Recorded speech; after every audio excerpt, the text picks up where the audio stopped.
Have you ever sat in front of a spreadsheet trying to budget your monthly expenses only to give up after 10 minutes? Not because you're bad at math, but because you hate facing the reality of the numbers.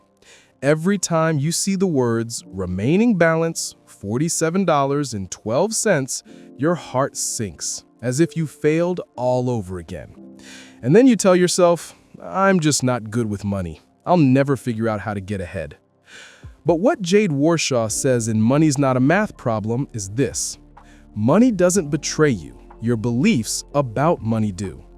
She explains that most of us aren't tripped up by numbers. They're tripped up by the emotions and stories behind them. We spend to feel safe. We avoid checking our accounts out of shame and comparison. And we think that if we could just do the math better, everything would be fine. The truth is, it was never really about the math. It's about what you believe when you look at your money.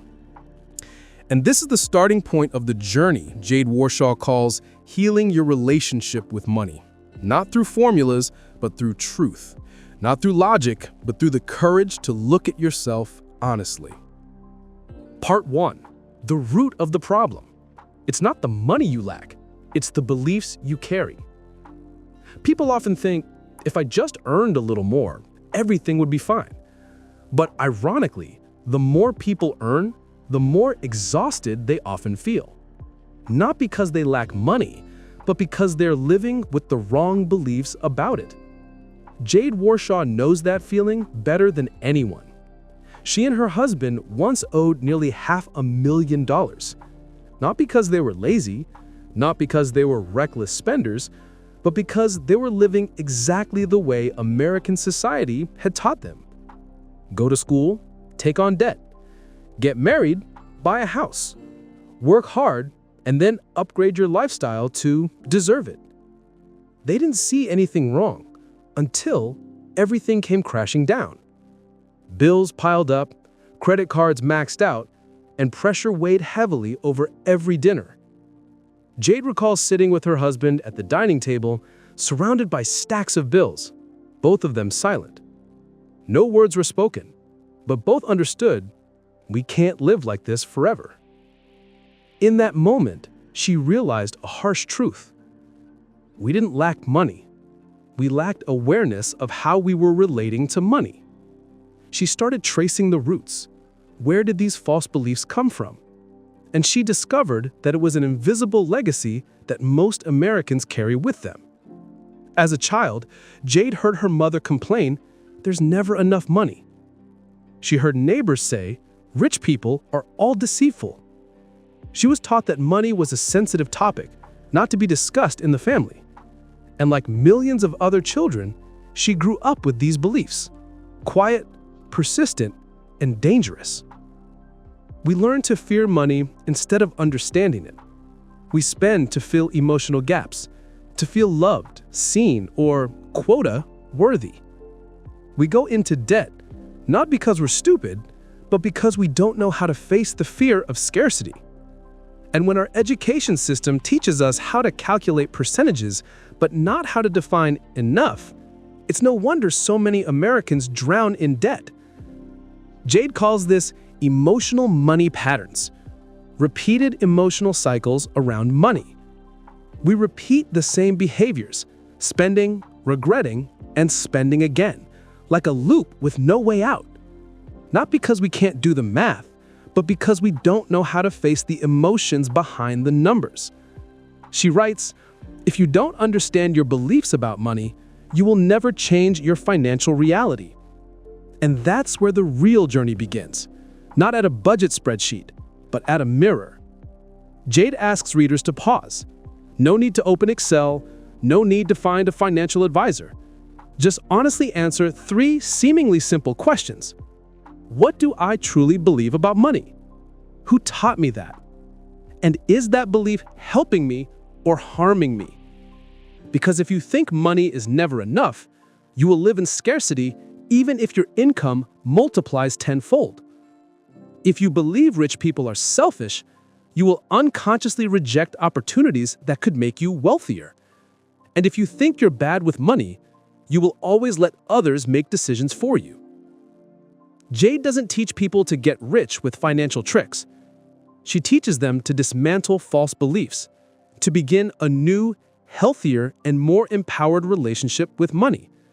As she says, money isn't just numbers, it's a mirror reflecting how you see yourself. When you change your beliefs, the numbers change. When you understand what you're truly seeking, security, freedom, or recognition, you can use money to serve your life, not sacrifice your life chasing money. Part 2. 5 Lies About Budgeting. When most people hear the word budget, they immediately sigh. In their minds, they picture sitting in front of a spreadsheet, listing every expense, jotting down tiny items like coffee or gas and thinking, "This is exhausting. I didn't live my life to count every penny." And that's the first lie, that budgeting is restrictive. Jade Warshaw says this mindset is what keeps millions of Americans in debt. They believe budgets are for poor people or only those who can't control themselves need a budget. Meanwhile, they crave freedom. But the truth is, a budget doesn't take freedom away, it creates it. Only when you know where your money goes can you truly choose where it should go. She tells the story of a young couple in Tennessee she once advised. They earned over $120,000 a year, a solid income. But by the end of each month, they were always struggling. They thought budgeting meant cutting out all fun, living like students. Jade didn't ask them to sacrifice, she just asked them to name every dollar. They discovered that eating out for convenience alone cost them over $900 a month. When they consolidated that into a purposeful date night budget with limits, they no longer felt guilty about spending, nor did they feel constrained. A budget doesn't take away joy, it makes you more conscious of it. That's the second lie, that a budget is punishment. Jade explains that many Americans feel guilt whenever money is discussed because they equate spending control with living in deprivation. But a budget doesn't punish you, it's a mirror, honest enough that many shy away from looking. It doesn't define who you are, it shows what you prioritize. The third lie, I'm too old to start. Jade once worked with a 58-year-old woman who had filed for bankruptcy twice. She believed it was too late to rebuild.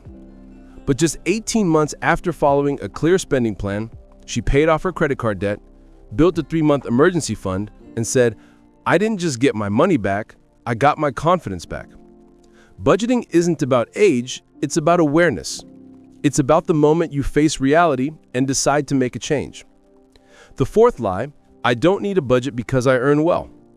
This is the most insidious trap for America's middle class. Jade says the more you earn, the more you think you can spend freely. But in reality, without a plan, a high income only magnifies mistakes. Bigger houses, fancier cars, pricier vacations, all leading to the same outcome: stress, anxiety, and more sophisticated debt. A budget isn't for the poor. It's a navigation system for anyone who wants to steer their life intentionally. And finally, the fifth line, budgets kill flexibility. In truth, a good budget is alive. Jade calls it a living budget, one that breathes with you. Life changes, plans change, but the core principle remains. Every dollar has a purpose. You can shift your goals, but you should never let money flow without knowing what it serves. Jade writes, a budget isn't a chain, it's a map. And no one fears a map unless they don't know where they're going. Perhaps that's the difference between someone constantly chasing money and someone living freely with it. The first sees a budget as a limit. The second sees a budget as a tool for freedom. Part 3. 5 truths you need to change your budget. After exposing the common lies about budgeting, Jade Warshaw doesn't stop there. She knows that changing people's relationship with money requires more than tricks, it requires a new mindset. She calls it the 5 truths, 5 insights that once understood will make you never see budgeting the same way again.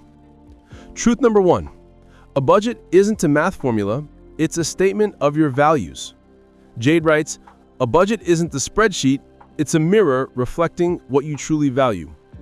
If you say family comes first, yet 70% of your spending goes to online shopping and dining out, the problem isn't money, it's honesty with yourself. A budget forces you to face that, not to judge, but to align your life with what you truly care about. And when that happens, spending is no longer a chore. it becomes a meaningful choice. Truth number 2. Financial freedom starts with clarity, not wealth.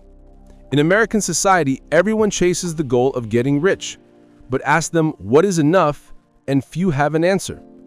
Jade tells the story of a man in Texas earning nearly $200,000 a year, but constantly feeling poor. When they reviewed his budget together, she asked, "How much do you really need to live in alignment with your values?" He was silent for a long moment. Then he said, "Less than I thought." That moment gave him freedom, not because he had more money, but because for the first time he understood the limits of enough. That's the power of clarity. It frees you from the addiction to more. Truth number 3. Budgets don't fight emotions, they must be guided by the right emotions. Jade emphasizes that every spending decision comes from emotion. Fear of falling behind, fear of scarcity, fear of missing out. So a budget can't exist on logic alone. It must be felt. An effective budget doesn't say, "Don't spend." It asks, "Does this truly make you happy?" When you spend with that awareness, every dollar becomes a statement. I know what I'm doing. I am in control of my life. Truth number 4. The best budget is one you're willing to change. She calls this the evolution principle. Life doesn't stand still. Jobs change, kids grow, old dreams fade, new ones appear. If your budget doesn't reflect your evolution, it becomes a chain. But if you adjust it periodically, it feels liberating. She recommends reviewing your budget at least quarterly, not to find faults, but to ask, am I still living in alignment with what I value? This is how people with financial freedom maintain a healthy relationship with money for decades. And finally, truth number 5. A budget is an act of self-love at its most mature. It may sound strange, but Jade believes every financial plan begins with love, the love you have for your future self. She says, when you budget, you're not limiting the present, you're protecting the future. You're telling yourself, I deserve peace of mind. I deserve not to lose sleep over money. It's a quiet but steadfast form of love, one our previous generations rarely learned because they were taught to work relentlessly without asking, what am I really doing all this for? And when you truly understand these 5 truths, Jade says you won't need willpower to maintain a budget. Because by then, a budget is no longer a spreadsheet. It becomes part of your identity. You don't force yourself to manage money anymore. You live with it naturally and healthily, just like caring for your health, protecting happiness, or looking after someone you love. Part 4. Emotions and money. If money were just numbers, managing it would be much easier. But the truth is, money has never been only math. It's emotion, fear, memory, a measure of how we value ourselves. And that's why most people fail at managing it. Jade Warshaw recalls that when she was young, she treated budgeting like a competition. If she stuck to the plan, she won. If she overspent, she lost. And when she lost, she didn't just feel disappointed, she felt worthless. Like so many Americans, Jade once tied her self-worth to her ability to control money. She says, I thought I had a budgeting problem, but really, I had a problem with my own emotions around failure. This is something most financial experts overlook. Emotions are the invisible software driving every number. Emotional patterns around money often form early. A child growing up in a household with constant scarcity learns to link money with fear. An adult who witnessed their parents fight over debt learns to link money with stress and guilt. And no matter how much we earn later in life, those emotional memories still shape our behavior, often unconsciously. Look around American society today. Someone gets a raise and immediately buys a new car to feel successful. Someone shops to de-stress, only to feel emptier afterward. Someone fears checking their bank account, as if facing an unwanted truth. And then they tell themselves, I just need more discipline. But the truth is, you can't solve emotional problems with math. Jade calls this emotional debt. It's a type of debt no bank reports, yet it's what keeps people financially trapped. We borrow money not just to buy things, but to buy feelings. A designer bag, a luxury vacation, sometimes aren't meant to be enjoyed, they're meant to temporarily erase the feeling of not being enough. She writes, "Money is a tool, but emotions turn it into a weapon against ourselves." To heal that relationship, Jade doesn't teach you to force your emotions into a box. She teaches you to dialogue with them. She suggests a small exercise. The next time you want to buy something, don't ask, "Can I afford it?" Ask instead, "What am I trying to fill?" Sometimes what you need isn't a new item, it's peace, acknowledgement, or safety. When you understand that, you begin spending consciously rather than reacting instinctively. One woman Jade advised said, "I realized I wasn't shopping to get more things, I was shopping to forget my loneliness." When she began to face that loneliness, her budget became lighter than ever. Not because she saved more, but because she no longer needed money to escape emotions. Jade says, "A budget cannot be separated from emotion, because a budget is the map of your financial soul. When you learn to understand your emotions, you not only control money, you reclaim confidence. Because you no longer fear the numbers, you understand the story behind them." She closes this chapter with the line many Americans have shared on social media. Managing money isn't about silencing your emotions, it's about learning to let emotion and reason sit at the same table, and giving yourself mastery over both. Once you reconcile with your emotions, money stops being a source of anxiety and becomes a tool to build the life you truly want. Part 5. Practical budgeting actions. After all the emotions, beliefs, and stories in your head, it ultimately comes down to one very practical thing: action. Because budgeting isn't a philosophy, it's a daily practice, a repeated behavior where you prove to yourself, "I can master money," rather than letting it master me. Jade Warshaw doesn't start with an Excel spreadsheet. She starts with a blank piece of paper. On it, she writes 3 simple questions. How much do I actually earn each month? How much am I spending to live, not to prove something? Where is my money going that I don't even notice?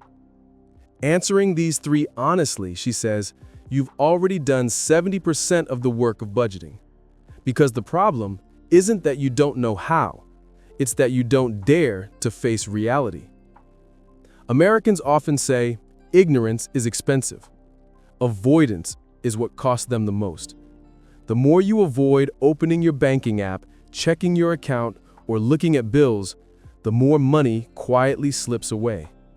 Jade calls this financial denial, and the first step of action is breaking through that denial.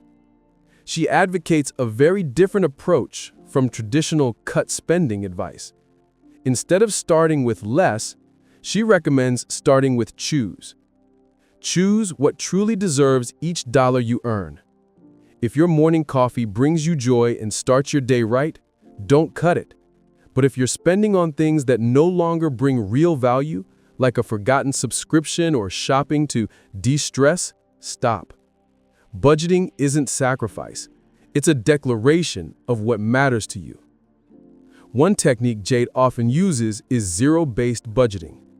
Every dollar you earn is assigned a specific job: saving, spending, paying debt, or investing. No leftover money, no extra, because the extra is what disappears the fastest. She writes, if you don't give your money a job, it will find one, usually on Amazon. Another crucial step is automation. A practical budget doesn't rely on willpower, it relies on systems. Automatically transfer savings, automatically pay debts, automatically fund an emergency account. Don't let daily emotions decide whether you do the right thing. Jade says, you don't need to be stronger. You need to design a system that makes the right choice easier. A particularly interesting part of her approach is combining budgeting with lifestyle. For example, she and her husband once lived under heavy debt, but instead of cutting all joy, they changed the context of joy. Instead of eating out 5 times a week, they hosted dinners at home with friends, shared food, laughed, and told stories. The sense of connection they once bought with money now came from simplicity. We don't save to suffer. We save to be free. This is the spirit that runs throughout the book.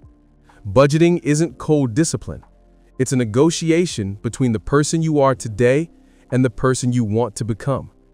You learn to balance living in the present while preparing for the future, without sacrificing the sense of enough in your soul. Jay closes this section with a reminder. If budgeting feels like punishment, you're doing it wrong.